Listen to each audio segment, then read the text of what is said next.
Channel ಎಲ್ಲರೂ ಹೇಗಿದ್ದೀರಾ, ಚೆನ್ನಾಗಿದ್ದೀರಾ ಅಂತ ಅನ್ಕೋತೀನಿ. ಎಲ್ರಿಗೂ ಗುಡ್ ಮಾರ್ನಿಂಗ್. ನಾನಿವತ್ತು ಬೆಳಗ್ಗೆ 5 ಗಂಟೆಯಿಂದನೇ ವಿಡಿಯೋ ಶುರು ಮಾಡಿದ್ದೀನಿ. ಸೊ ಮಾರ್ನಿಂಗಿಂದ ಇಲ್ಲಿವರೆಗೂ ಏನೇನಾಯಿತು ಅನ್ನೋದು ಸ್ವಲ್ಪ ವಿಡಿಯೋ ಮಾಡ್ಕೊಂಡಿದ್ದೀನಿ. ಸೊ ಇವತ್ತಿನ ವಿಡಿಯೋ ಯಾವ ರೀತಿ ಹೋಗುತ್ತೆ ಅಂತ ನೋಡೋಣ. ಧನುರ್ಮಾಸದ ಮೊದಲನೇ ಗುರುವಾರದ ಪೂಜೆ ಇವತ್ತು. ಸೊ ರಾಯರ ಮಠಕ್ಕೆ ಹೋಗಿ ಬರಬೇಕು, ಮನೇಲಿ ಕೂಡ ಪೂಜೆ ಮಾಡಬೇಕು. ನೋಡೋಣ ಬೆಳಗ್ಗೆಯಿಂದ ಸಂಜೆವರೆಗೂ ಯಾವ ರೀತಿ ಹೋಗುತ್ತೆ ಇವತ್ತಿನ ನನ್ನ ದಿನಚರಿ ಅಂತ.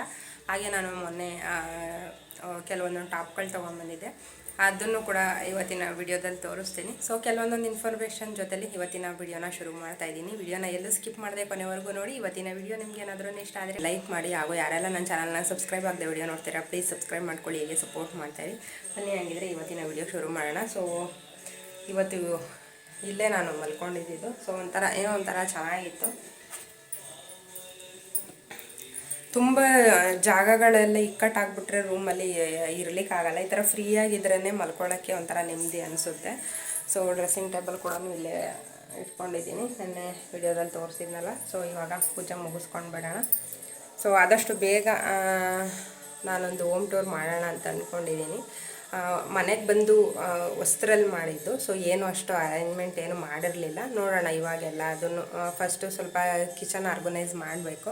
ಅದೆಲ್ಲ ಮುಗಿಸ್ಕೊಂಡು ಆದಮೇಲೆ ಹೋಮ್ ಟೂರ್ ಮಾಡೋಣ ಅಂತ ಅಂದ್ಕೊಂಡಿದ್ದೀನಿ. ಆದಷ್ಟು ಬೇಗ ಮಾಡ್ತೀನಿ, ಯಾಕಂದರೆ ಹೊಸ ಚಾನಲಲ್ಲಿ ನಾನು ಹೋಮ್ ಟೂರಿಂದು ವಿಡಿಯೋ ಹಾಕಿಲ್ಲಲ್ಲ, ಹಳೆ ಚಾನಲಲ್ಲಿ ಹಾಕಿದ್ದೆ. ಅವಾಗಿನ್ನ ಪೂರ ಏನೂ ಜೋಡಿಸ್ಕೊಂಡಿರಲಿಲ್ಲ.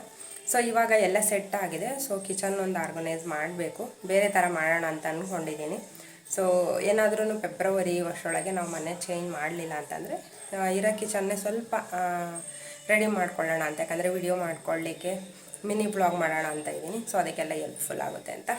ಇವತ್ತು 5 ಗಂಟೆ 10 ನಿಮಿಷ ಅಷ್ಟರೊಳಗೆ ನಂದು ಆಚೆ ಎಲ್ಲ ಕೆಲಸ ಮುಗಿಸ್ಕೊಂಡಿದ್ದೆ. ಇನ್ನು ಕತ್ಲೆ ಹಾಗೇ ಇದೆ. ಸೊ ಇವಾಗ ಸ್ವಲ್ಪ ಬೆಳಕಾಗ್ತಾ ಇತ್ತು. ಸೊ ವೀಣೊಂದಿತ್ತು ಇವತ್ತು ಬಾಟ್ಲಿಗೆ ನೀರು ಹಾಕೋದು ಆಚೆ ಕಡೆ. ಸೊ ಅವಳು ಹಾಕಿದ್ಲು, ನಾನು ನಮ್ಮ ಮನೆ ಮುಂದೆ ಏನಿದೆ ಅದನ್ನೆಲ್ಲ ತೊಳ್ಕೊಂಡೆ.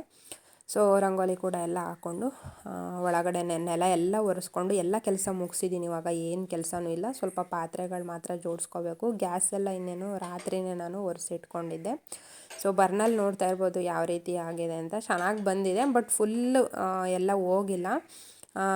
ಅದು ತುಂಬ ದಿನದಿಂದ ನಾವು ವಾಶ್ ಮಾಡಿರಲ್ವಲ್ಲ, ಸೊ ಹಾಗಾಗಿ ಫುಲ್ ಹೋಗಲ್ಲ.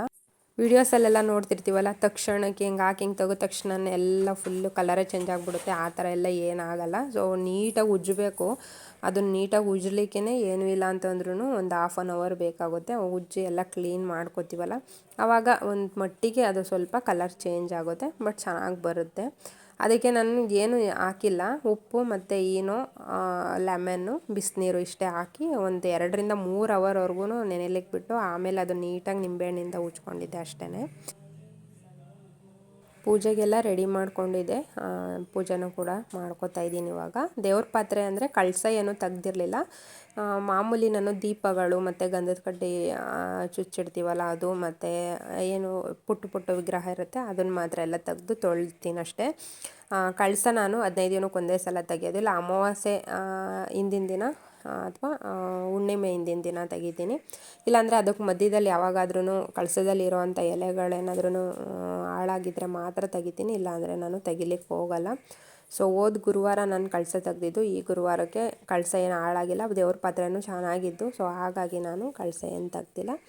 ಬರೀ ರಾಯರ ಫೋಟೋ ಎಲ್ಲ ಒರೆಸ್ಕೊಂಡು ದೇವ್ರ ಮನೆ ಎಲ್ಲ ಒರೆಸಿ ರಾಯರದ್ದು ವಿಗ್ರಹ ಇದೆಯಲ್ಲ ಅದನ್ನು ಕೂಡ ತೊಳ್ಕೊಂಡು ಫೋಟೋಸ್ ಎಲ್ಲ ಒರೆಸ್ಕೊತೀನಿ. ನಾನು ಪ್ರತಿ ವಾರನೂ ಫೋಟೋಸ್ ಒರೆಸ್ಕೊತೀನಿ. ಶುಕ್ರವಾರ ಮತ್ತು ಸೋಮವಾರ, ಗುರುವಾರ 3 ದಿನ ನಾನು ಫೋಟೋಸ್ನ ಕ್ಲೀನ್ ಮಾಡ್ಕೊತೀನಿ. ಇನ್ನು ಪ್ರತಿದಿನವೂ ಹೂವು ಎಲ್ಲ ಇರುತ್ತಲ್ಲ, ಹೂವು ತೆಗೆದು ಬೇರೆ ಹೂವು ಮುಡಿಸಿ ಪೂಜೆ ಮಾಡ್ಕೋತೀನಿ. ಸೇವಂತಿಗೆ ಹೂವು ಆದರೆ 1-2 ದಿನದವರೆಗೂ ಚೆನ್ನಾಗಿರುತ್ತೆ. ಗುಲಾಬಿ ಹೂವು ಏನಾದ್ರೂ ಮುಡಿಸಿದ್ರೆ 1 ದಿನಕ್ಕೆಲ್ಲ ಬಾಡೋಗ್ಬಿಡುತ್ತಲ್ಲ. ಸೊ ಹಾಗಾಗಿ ಪ್ರತಿದಿನವೂ ನಾನು ಗುಲಾಬಿ ಹೂವು ಆದರೆ ಚೇಂಜ್ ಮಾಡ್ತೀನಿ. ಸೇವಂತಿಗೆ ಹೂವು ಆದರೆ 1-2 ದಿನ, ಇವತ್ತು ಮುಡಿಸಿದ್ರೆ ನಾಳೆ ಬಿಟ್ಟು ನಾಡಿದ್ದು ತೆಗಿತೀನಿ. ಸೊ ಪ್ರತಿದಿನವೂ ದೇವ್ರ ಪೂಜೆ ಮಾಡ್ತಾನೇ ಇರ್ತೀನಿ ನಾನು. ಸೊ ಹಾಗಾಗಿ ನನಗೆ ದೇವ್ರ ಪೂಜೆ ಮಾಡೋದೇ ನನಗೊಂದು ದೊಡ್ಡ ಕೆಲಸ. ಸೊ ಅದರಲ್ಲೇ ಒಂದು ತೃಪ್ತಿ ನನಗೆ. ನನ್ನ ಒಂಟಿತನ ಅರ್ಧ ಕಳೆಯೋದೇ ನಾನು ದೇವ್ರ ಪೂಜೆ ಮತ್ತು ಅಡುಗೆ ಮನೇಲಿ. ಸೊ ಅಡುಗೆ ಮನೇಲಿ ಅಂತಂದರೆ ನಾನೇನು ವೆರೈಟಿ ಫುಡ್ಡೆಲ್ಲ ಮಾಡ್ಕೊಳ್ಳಲ್ಲ. ಆಲ್ಮೋಸ್ಟ್ ನನ್ನ ವೀಡಿಯೋಸ್ ಎಲ್ಲ ನಾನು ಅಡುಗೆ ಮನೆಯಲ್ಲೇ ಮಾಡ್ತಾ ಇರ್ತೀನಿ. ಸೊ ಏನಾದರೂ ಸಣ್ಣ ಪುಟ್ಟದ ಅಡುಗೆ ಕೆಲಸ, ಪಾತ್ರೆ ತೊಳೆಯೋದು ಅಥವಾ ಅಡುಗೆ ಮನೆ ಕ್ಲೀನ್ ಮಾಡ್ಕೊಳ್ಳೋದು, ನನಗೇನು ಬೇಕಾದೋ ಅಡುಗೆ ಊಟ ಮಾಡ್ಕೊಳ್ಳೋದು. ಸೊ ಇದರಲ್ಲೇ ನಾನು ಟೈಮ್ ಕಳೀತೀನಿ. ಅದರಿಂದ ನನ್ನ ಒಂಟಿತನ ಅರ್ಧ ದೂರ ಆಗ್ತಾಯಿದೆ ಅಂತಲೇ ಹೇಳ್ಬೋದು. ಸೊ ಪೂಜೆನೂ ಕೂಡ ಮುಗಿಸ್ಕೊಂಡೆ ಫೈನಲ್ ಆಗಿ ಒಂದು ತುಪ್ಪದಿಂದ ಒಂದು ಆರತಿ ಮಾಡ್ಕೊಂಡಿದ್ದೆ. ಆ ಆರತಿನೂ ಕೂಡ ಮಾಡ್ಕೋತಾ ಇದ್ದೀನಿ. ಸೊ ನೈವೇದ್ಯಕ್ಕೆ ಬಾಳೆಹಣ್ಣು ಇಟ್ಕೊಂಡಿದ್ದೀನಿ ಇವತ್ತು ನಾನು. ನೀವೇನಾದ್ರೂ ಇಟ್ಕೋಬೋದು. ಸೊ ರಾಯರ ಪೂಜೆ ಅಂತಂದರೆ ತುಂಬ ಜನ ಹೆದರ್ಕೋತಾರಪ್ಪ, ಏನಕ್ಕಂತ ನನಗೆ ನಿಜವಾಗ್ಲೂ ಗೊತ್ತಿಲ್ಲ. ಸೊ ಆ ಥರ ಮಾಡಿದ್ರೆ ಏನಾಗುತ್ತೆ, ಈ ಥರ ಮಾಡಿದ್ರೆ ಏನಾಗುತ್ತೆ ಅನ್ನೋದೆಲ್ಲ ನಿಮ್ಮ ತಲೆಯಿಂದ ತೆಗೆದುಬಿಡಿ. ನಿಮ್ಗೆ ಯಾವ ಥರ ಮನಸ್ಸಿಗೆ ಇಷ್ಟ ಬರುತ್ತೆ ಆ ಥರನೇ ಪೂಜೆ ಮಾಡಿ, ಬಟ್ ನೀಟಾಗಿ ನಿಯಮದಿಂದ ಪೂಜೆ ಮಾಡಿ ಅಷ್ಟೇ. ಯಾವುದೇ ರೀತಿ ಚಿಕನ್ನು ಮಟನ್ನೆಲ್ಲ ಬುಧವಾರ ತಿಂದ್ಬಿಟ್ಟು ಗುರುವಾರ ಪೂಜೆ ಮಾಡೋದು ಆ ಥರ ಎಲ್ಲ ಮಾಡ್ಲಿಕ್ಕೆ ಹೋಗಬೇಡಿ. ನೀವು ಗುರುವಾರ ಮಾಡ್ತೀರಾ ಅಂದರೆ ಬುಧವಾರ ಎಲ್ಲ ನಾನ್ ವೆಜ್ ತಿನ್ಲಿಕ್ಕೆ ಹೋಗಬೇಡಿ ನೀವು. ಸೊ ನಾನ್ ವೆಜ್ ತಿಂದು 3 ದಿನ ಮಾತ್ರ ಪೂಜೆ ಮಾಡ್ಲಿಕ್ಕೆ ಹೋಗಬೇಡಿ ಅಷ್ಟೇ. ಅದನ್ನು ಬಿಟ್ಟರೆ ನಿಮಗೆ ನೀವು ತುಳಸಿ ಮಾಲೆನೇ ಇಡಬೇಕು, ನೈವೇದ್ಯಕ್ಕೆ ಇಡಬೇಕಂತ ಏನಿಲ್ಲ. 1 ಗ್ಲಾಸ್ ಮಡಿ ನೀರಿಟ್ಟು ಒಂದೇ ಒಂದು ಹೂವು ಇಟ್ಟು ಪೂಜೆ ಮಾಡಿದ್ರು ಅವ್ರು ಒಪ್ಕೋತಾರೆ. ಸೊ ಅದರಲ್ಲೆಲ್ಲ ಯಾವುದೇ ರೀತಿ ಡೌಟೇ ಬೇಡ ನಿಮಗೆ. ಸೊ ಆರಾಮ್ಸೆ ಪೂಜೆ ಮಾಡಿ. ನನಗೂ ಕೂಡ ಗೊತ್ತಿಲ್ಲ, ನನಗೆ ಯಾವ ಥರ ಮನಸ್ಸಿಗೆ ಖುಷಿ ಅನಿಸುತ್ತೆ ನಾನು ಅದೇ ಥರನೇ ಪೂಜೆ ಮಾಡೋದು. ಸೊ ಯಾರ ಹತ್ರನೂ ನಾನು ಕೇಳಲಿಕ್ಕೂ ಹೋಗಲ್ಲ. ಒಬ್ಬೊಬ್ಬರು ಒಂದೊಂದು ಥರ ಹೇಳ್ತಾರೆ. ಎಲ್ಲ ಥರನೂ ಕೇಳ್ಕೊತ ಹೋದರೆ ನಮಗೆ ಅದು ನಿಯಮಗಳೇ ಮರ್ತೋಗ್ಬಿಡುತ್ತೆ. ಸೊ ಹಾಗಾಗಿ ನಮಗೆ ನಮ್ಮ ಮನಸ್ಸಿಗೆ ಯಾವ ಥರ ಖುಷಿ ಕೊಡುತ್ತೆ ಆ ಥರ ಪೂಜೆ ಮಾಡಬೇಕು. ನಾವು ಪೂಜೆ ಮಾಡ್ತಾನೆ ನಮಗೆ ಗೊತ್ತಾಗ್ಬಿಡುತ್ತೆ ನಮ್ಗೆ ಇವಾಗ ನಮ್ಮ ಮನೇಲಿ ಏನೆಲ್ಲ ಚೇಂಜಸ್ ಆಗ್ತಿದೆ ಅಥವಾ ನಮ್ಮ ಮನಸ್ಸಲ್ಲಿ ಏನೆಲ್ಲ ಚೇಂಜಸ್ ಆಗ್ತಾಯಿದೆ ಅನ್ನೋದು ನಮಗೆ ಗೊತ್ತಾಗ್ತಾ ಹೋಗುತ್ತೆ. ಆವಾಗ ನೀವು ಮನಸ್ಸಲ್ಲೇ ಅಂದ್ಕೊಳ್ಳಿ, ರಾಯರು ನಮ್ಮ ಪೂಜೆನ ಒಪ್ಕೊಂಡಿದ್ದಾರೆ ಅಂತ. ಸೊ ನಾನಿವಾಗ ಫೈನಲಾಗಿ ಧೂಪ ಹಾಕ್ಕೊಳ್ತಾ ಇದ್ದೀನಿ. ಧೂಪಕ್ಕೆ ನಾನು ವೀಕ್ಲಿ 1 ಟೈಮು ಪಲಾವ್ ಎಲೆ ಬರುತ್ತಲ್ಲ, ಸೊ ಅದನ್ನು ಹಾಕಿ ಸ್ವಲ್ಪ ಸಾಂಬ್ರಾಣಿ ಹಾಕ್ಬಿಟ್ಟು ಮನೆಗೆಲ್ಲ ಫುಲ್ಲು ನಾನು ಧೂಪ ಹಾಕ್ಕೋತೀನಿ. ಯಾಕಂದರೆ ಇದರಿಂದ ನೆಗೆಟಿವ್ನೆಸ್ ಏನಾದ್ರೂ ಮನೇಲಿದ್ದರೆ ಅದೆಲ್ಲ ಹೋಗುತ್ತೆ ಅನ್ನೋದು ಒಂದು ನಂಬಿಕೆ. ಸೊ ಹಾಗಾಗಿ ನಾನು ಸೋಮವಾರ ಮತ್ತು ಗುರುವಾರ 2 ದಿನ ಮಾತ್ರ ಈ ಥರ ಧೂಪ ಹಾಕ್ಕೊತೀನಿ. ಅದು ಬಿಟ್ಟರೆ ಡೈಲಿ ಏನು ಹಾಕ್ಲಿಕ್ಕೆ ಹೋಗಲ್ಲ. ಸೋಮವಾರ ಗುರುವಾರ 2 ದಿನ ಈ ಥರ ಹಾಕ್ತೀನಿ. ಯಾಕಂದರೆ ಪೂಜೆ ದಿನ ನಾವು ಗೋಮೂತ್ರ ಎಲ್ಲ ಹಾಕಿ ನೆಲೆಲ್ಲ ಒರೆಸ್ಕೊಂಡು ಫುಲ್ ಮನೆಯೆಲ್ಲ ಶುದ್ಧಿ ಮಾಡ್ಕೊಂಡಿರ್ತೀವಲ್ಲ, ಆ ಟೈಮಲ್ಲಿ ನನಗೆ ಈ ಥರ ಧೂಪ ಹಾಕ್ಕೊಳ್ಳೋದು ಒಂದು ಅಭ್ಯಾಸ. ನಾನು ಪೂಜೆ ಮಾಡಿರೋ ವೀಡಿಯೋನೇ ಸರಿ ಸುಮಾರು ಒಂದು 45 ನಿಮಿಷ ಇತ್ತು. ಸೊ ಅದನ್ನೆಲ್ಲ ಕಟ್ ಮಾಡಿ ನಾನು ಒಂದೂವರೆಯಿಂದ 2 ನಿಮಿಷಕ್ಕೆ ತೊಗೊಂಡು ಬಂದಿದ್ದೀನಿ ನಾನು. ಸೊ ನೋಡೋರಿಗೆ ಬೋರ್ ಆಗ್ಬೋದು, ಬಟ್ ನನಗೆ ಬೋರ್ ಆಗಲ್ಲ. ಯಾಕಂದರೆ ನನಗೆ ಬೇಜಾರಾದಾಗ ಪ್ರತಿದಿನವೂ ಮನುಷ್ಯ ಇದ್ದಂಗೆ ಇರಲ್ಲ, ದಿನ ಬಿಟ್ಟು ದಿನ ಚೇಂಜ್ ಆಗ್ತಾನೇ ಇರ್ತಾರೆ. ಸೊ ಆವಾಗ ನಮಗೆ ಅನಿಸುತ್ತೆ, ನಾವು ಇವಾಗ ಒಂದು 10 ವರ್ಷದ ಫೋಟೋನ ಇವಾಗ ನೋಡಿದ್ರೆ ನಮ್ಗೆ ಯಾವ ಥರ ಫೀಲ್ ಆಗುತ್ತೆ ಅಲ್ವಾ. ಸೊ ಹಾಗೆ ಇವಾಗ ಅಪ್ಲೋಡ್ ಮಾಡಿರೋ ವೀಡಿಯೋನ ಇನ್ನೊಂದು ತಿಂಗಳು ಬಿಟ್ಟು ನೋಡಿದ್ರೆ ಹೋದ ತಿಂಗಳು ನಾನು ಈ ಥರ ಇದ್ದೆ, ಈ ಥರ ಎಲ್ಲ ಪೂಜೆ ಮಾಡಿದ್ದೆ ಅನ್ನೋ ಥರ ನನಗೊಂದು ಫೀಲ್ ಬರುತ್ತೆ. ಸೊ ಹಾಗಾಗಿ ನನ್ನ ವೀಡಿಯೋಸ್ನ ನಾನೇ ಜಾಸ್ತಿ ನೋಡ್ತಾನೆ ಇರ್ತೀನಿ. ಸೊ ಹಾಗೆ ನನ್ನ ವ್ಯೂವರ್ಸ್ಗಳೂ ಅಷ್ಟೇ ನಾನು ಪೂಜೆ ಮಾಡೋದು ತುಂಬ ಇಷ್ಟಪಟ್ಟು ನೋಡ್ತಾರೆ. ಸೊ ಅವ್ರು ಇಷ್ಟಪಡ್ದಲ್ಲೇ ನಾನು 4,000 ಜನ ಸಬ್ಸ್ಕ್ರೈಬರ್ ಮಾಡಲಿಕ್ಕೆ ಸಾಧ್ಯನೇ ಇಲ್ಲ. ಸೊ ಅವರ ಪ್ರೀತಿಯಿಂದನೇ ನಾನು ಇಷ್ಟು ದೂರ ಬಂದಿರೋದು. ನನ್ನ ಸಿಂಪಲ್ ಪೂಜೆ ನೋಡಿ ಈ ರೀತಿಯಾಗಿ ಮುಗಿಸ್ಕೊಂಡಿದ್ದೀನಿ. ಮೇಲ್ಗಡೆನೂ ಬಂದು ತುಳಸಿ ಕಟ್ಟೆ ಎಲ್ಲ ತೊಳೆದು ಒಂದು ರಂಗೋಲಿ ಹಾಕಿ ಪೂಜೆ ಮಾಡಿ ಅಲ್ಲೂ ಒಂದು ದೀಪ ಹಚ್ಚಿಟ್ಟಿದ್ದೀನಿ. ಸೊ ಇವಾಗ 2 ಕಡೆ ಪೂಜೆ ಮಾಡಿದ್ದೀನಿ. 2 ತುಳಸಿ ಗಿಡ ಇದೆ.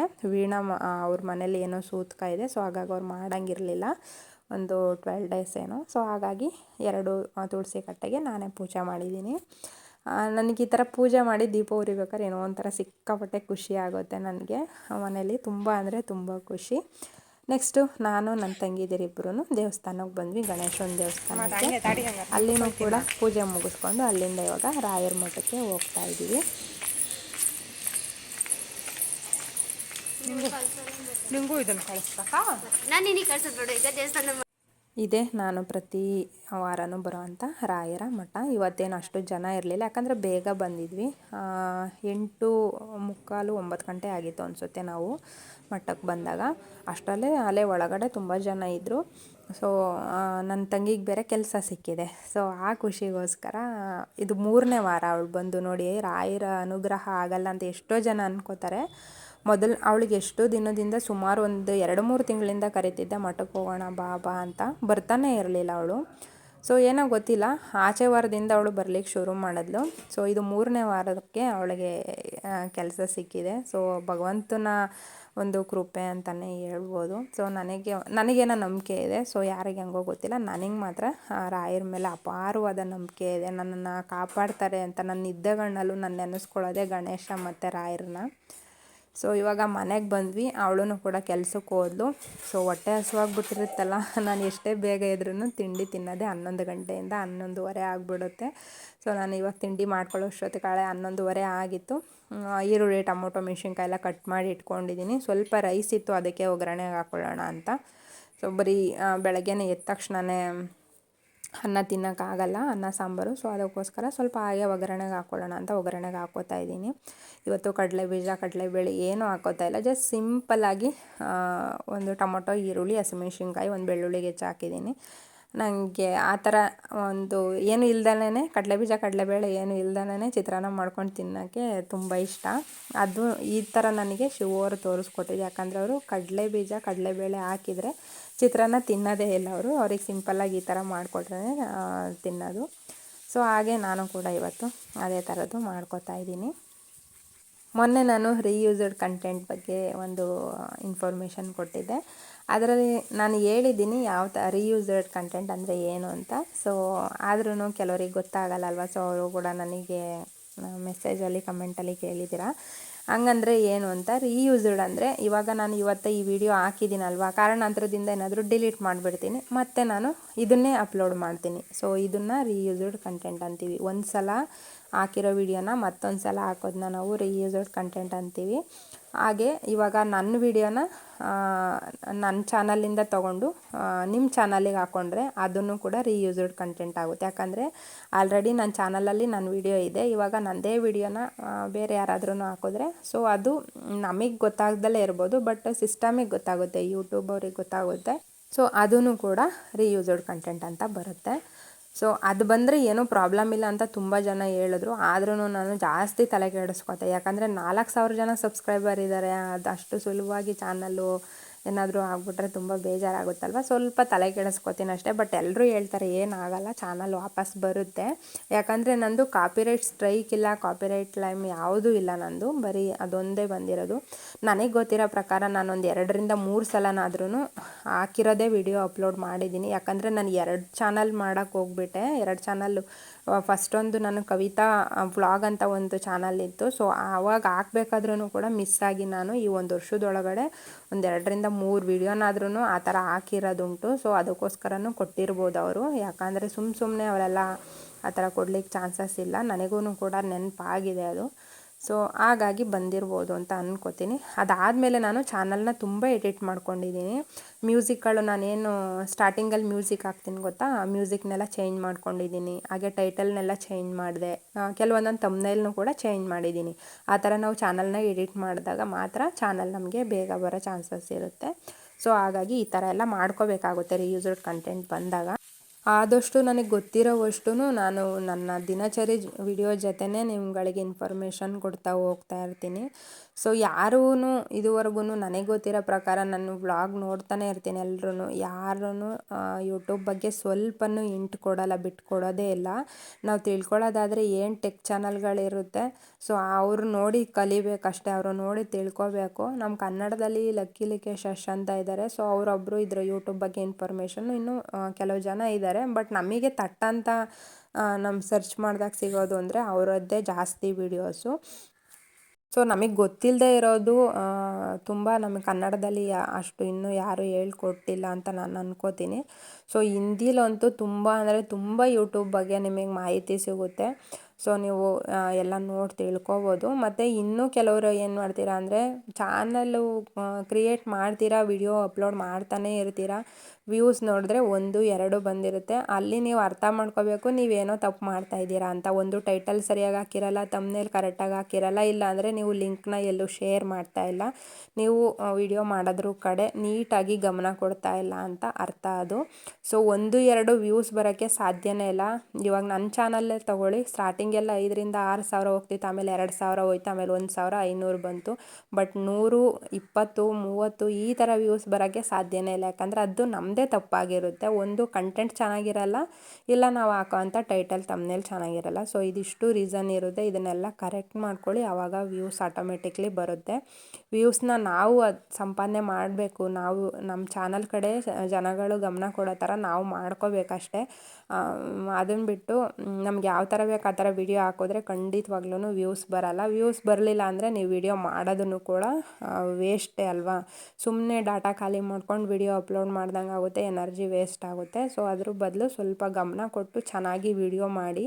ಯಾರೂ ಯೂಟ್ಯೂಬಲ್ಲಿ ಇನ್ಕಮ್ ಇಲ್ದಲ್ಲೇ ಯೂಟ್ಯೂಬಲ್ಲಿ ವಿಡಿಯೋ ಮಾಡೋದೇ ಇಲ್ಲ. ಎಲ್ರಿಗೂ ಇನ್ಕಮ್ ಇದೆ ಅಂತ ಗೊತ್ತಿದ್ದೇ ವಿಡಿಯೋ ಮಾಡ್ತಾರೆ. ಸೊ ಏನಾದರೂ ಒಂದು ಅರ್ನಿಂಗ್ ಮಾಡಿ. ನನಗೆ ಎಷ್ಟು ಇನ್ಫಾರ್ಮೇಷನ್ ಗೊತ್ತಿರುತ್ತೆ ಅಷ್ಟನ್ನು ನಾನು ನನ್ನ ವ್ಲಾಗ್ ಜೊತೆನೇ ಹೇಳ್ಕೊಳ್ತಾ ಹೋಗ್ತಾ ಇರ್ತೀನಿ. ಸೊ ತಿಂಡಿ ಕೂಡ ರೆಡಿ ಮಾಡಿಕೊಂಡು ತಿಂಡಿನೂ ಕೂಡ ಹಾಕ್ಕೊಂಡಿದ್ದೀನಿ. ಇವಾಗ ತಿಂಡಿ ಮುಗಿಸಿ ಮತ್ತೆ ಬೆಳಗ್ಗೆ 5 ಗಂಟೆಲಿ ಶುರುವಾಗಿದ್ದ ಕೆಲಸ ಇವಾಗ ಮುಗೀತು. ಸೊ ಈಗ ತಿಂಡಿನೂ ಕೂಡ ಮುಗಿಸ್ದೆ. ಸೊ ಹಾಗೆ ಡ್ರೆಸ್ಗಳು ತೋರಿಸ್ತೀನಿ ಅಂತ ಹೇಳಿದೆ. ಕೆಲವೊಂದೊಂದು ಟಾಪ್ಗಳು ತೊಗೊಂಬಂದಿದ್ದೆ ರಿಲಯನ್ಸಲ್ಲಿ, ಎಲ್ಲೋ ಔಟ್ಸೈಡ್ ಹೋಗಬೇಕು ಅಂತ ಹೇಳಿದ್ನಲ್ಲ. ಸೊ ಅದಕ್ಕೋಸ್ಕರ ಸೊ ಪ್ಲ್ಯಾನ್ ಏನು ಕ್ಯಾನ್ಸಲ್ ಆಗಿಲ್ಲ, ಬಟ್ ಸ್ವಲ್ಪ ಲೇಟ್ ಆಗುತ್ತೆ ಅಷ್ಟೇ. ಸೊ ಯಾವ ತೊಗೊಂಡು ಬಂದಿದ್ದೆ, ಎಷ್ಟು ಪ್ರೈಸನ್ನು ತೋರಿಸ್ತೀನಿ. ಫಸ್ಟ್ ಟೈಮು ನಾನು ರಿಲಯನ್ಸಲ್ಲಿ ಡ್ರೆಸ್ ತೊಗೊಂಡಿರೋದು, ಸೆಕೆಂಡ್ ಟೈಮ್ ಇದು. ಮೊದಲು ಒಂದು ಯಾವುದೋ ಒಂದು ಟಾಪ್ ತೊಗೊಂಡಿದ್ದೆ, ಅದಾದಮೇಲೆ ಏನು ತೊಗೊಳ್ಳಿಲ್ಲ. ನನಗೆ ಏನಕ್ಕಲ್ಲಿ ಶಾಪಿಂಗ್ ಮಾಡಲ್ಲ ಅಂದರೆ ನಮಗೆ ಕಣ್ಣಿಗೆ ಇಷ್ಟ ಆಗೋ ಥರ ಸಿಗೋಲ್ಲ. ಕ್ಲೋತ್ ಮಾತ್ರ ತುಂಬ ಚೆನ್ನಾಗಿರುತ್ತೆ, ಆದರೆ ನಮಗೆ ಚೆನ್ನಾಗಿ ಕಾಣಿಸಲ್ಲ. ಕ್ವಾಲಿಟಿ ಮೇಲೆ ಹೋದರೆ ನಮಗೆ ನೋಡಿದ ತಕ್ಷಣವೇ ಡ್ರೆಸ್ ನೋಡಿದ ತಕ್ಷಣ ಅಥವಾ ಒಂದು ಸ್ಯಾರಿ ನೋಡಿದ ತಕ್ಷಣ ಎಷ್ಟು ಖುಷಿ ಆಗ್ಬಿಡುತ್ತೆ, ಈ ಕಲರ್ ತೊಗೋಬೇಕು, ಈ ಡಿಸೈನ್ ತೊಗೋಬೇಕಂತ ಅನ್ಸುತ್ತಲ್ಲ. ಸೊ ಆ ಥರ ಅಲ್ಲಿ ಫೀಲ್ ಬರಲ್ಲ. ಏನೋ ಒಂಥರ ಜೋಗೈನ್ ಥರ ಡ್ರೆಸ್ಗಳಿರುತ್ತಲ್ಲಿ, ಒಂಥರ ಬೇಜಾರು. ಕೆಲವೊಂದೊಂದು ಟಾಪ್ಗಳು ಡೈಲಿ ವೇರ್ಗೇನೋ ಓಕೆ ಅನಿಸುತ್ತೆ, ಬಟ್ ನಾವು ಚೆನ್ನಾಗಿರೋ ತೊಗೋತೀವಿ ಅಂತಂದರೆ ನಿಜವಾಗ್ಲೂ ಅಲ್ಲಿ ಸಿಗಲ್ಲ. ನನಗೆ ಅದನ್ನು ಹೋಲಿಸ್ಕೊಂಡ್ರೆ ನಾವು ಏನು ರೋಡ್ ಸೈಡಲ್ಲಿ ತೊಗೊತೀವಲ್ಲ ಅದೇ ಬೆಟರು ಅಂತ ನನಗಂತ ತುಂಬ ಅನಿಸುತ್ತೆ. ಸೊ ಯಾಕಂದರೆ ನಾನು ಅಲ್ಲೇ ತೊಗೊಳ್ತಾ ಬಂದಿರೋದ್ರಿಂದ ನನಗೆ ಆ ಥರ ಫೀಲ್ ಆಗುತ್ತೋ ಅಥವಾ ಅಲ್ಲಿರೋದೇ ಅದೇ ಥರ ಕ್ಲೋತ್ಸೋ ನಂಗೆ ಗೊತ್ತಿಲ್ಲ. ಬಟ್ ನನಗಂತೂ ಅಲ್ಲೇನು ಅಷ್ಟೊಂದು ಇಷ್ಟ ಆಗಲ್ಲ. ನನಗೆ ಈಗ ಮೆಜೆಸ್ಟಿಕ್ಕಲ್ಲೆಲ್ಲ ತೊಗೋತೀನಲ್ಲ ಆ ಥರದ್ದು, ಮಲ್ಲೇಶ್ವರಮಲ್ಲಿ ತೊಗೋತೀನಿ, ಅಲ್ಲಂದರೆ ನನಗೆ ಓಕೆ. ಯಾಕಂದರೆ ನಮಗೆ ಮನಸ್ಸಿಗೆ ಇಷ್ಟ ಆಗಿರೋದು ಅಲ್ಲಿ ಡ್ರೆಸ್ಗಳು ನಾವು ಆರಿಸಿ ತೊಗೋಬೋದು, ಮತ್ತು ಒಂಥರ ಚೆನ್ನಾಗೂ ಇರುತ್ತೆ, ನನಗೆ ಇಷ್ಟ ಆಗುತ್ತೆ. ಸೊ ಯಾವುದೇ ಇವಾಗ ಇದು ಕ್ಲೋತ್ ಚೆನ್ನಾಗಿದೆ ಅಂತ ಅಂದ್ಕೊಂಡ್ರೂ ನಾವೇನು 1-2 ಸಲ ಇಟ್ಕೊತೀವಿ, ಆಮೇಲೆ ಅದನ್ನು ಮೂಲೆಯಲ್ಲಿ ಹಾಕೋದೆ. ಸೊ ಅಷ್ಟೊಂದು ದುಡ್ಡು ಕೊಟ್ಟು ಸುಮ್ಮನೆ ವೇಸ್ಟ್ ಮಾಡೋದಕ್ಕಿಂತ ಸೊ ಕಡಿಮೆ ದುಡ್ಡಿಂತಂದ್ರೂ ಹಾಕ್ಕೊಂಡು ಅರ್ಧಾಕನ ಬಿಡಿ, ಬಟ್ ನೋಡ್ಲಿಕ್ಕೆ ಚೆನ್ನಾಗಿ ಕಾಣಿಸುತ್ತಲ್ಲ. ಸೊ ಅದೊಂದು ಖುಷಿ. ಸೊ ಇವಾಗ ನೋಡೋಣ ಬನ್ನಿ. ಫಸ್ಟು ಟ್ರೈಪೋರ್ಟಲ್ಲಿ ಸೆಟ್ ಮಾಡಿಬಿಡ್ತೀನಿ. ಮೊದಲಿಗೆ ಇದು ಒಂದು ನಾನು ಇವತ್ತು ಹಾಕ್ಕೊಂಡಿದ್ದೀನಲ್ಲ, ಇದೊಂದು ಮತ್ತು ಇದು ನಾನು ಫ್ಲಿಪ್ಕಾರ್ಟಲ್ಲಿ ತೊಗೊಂಡಿದ್ದು. ಸೊ ಇದೊಂದು ಎಲ್ಲೋ ಕಲರ್ ಟಾಪಿದೆ.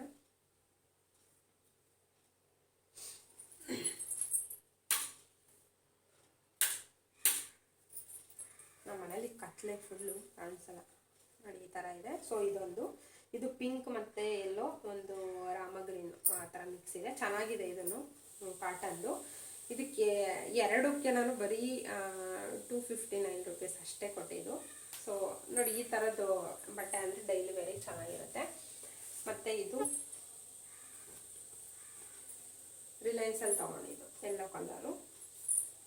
ಕೆಳಗಡೆ ಬಾರ್ಡರಲ್ಲೂ ಕೂಡ ಎಂಬ್ರಾಯ್ಡ್ ವರ್ಕ್ ಇದೆ, ಈ ಥರ ವರ್ಕ್ ಇದೆ. ಸೊ ಈ ರೀತಿಯಾಗಿ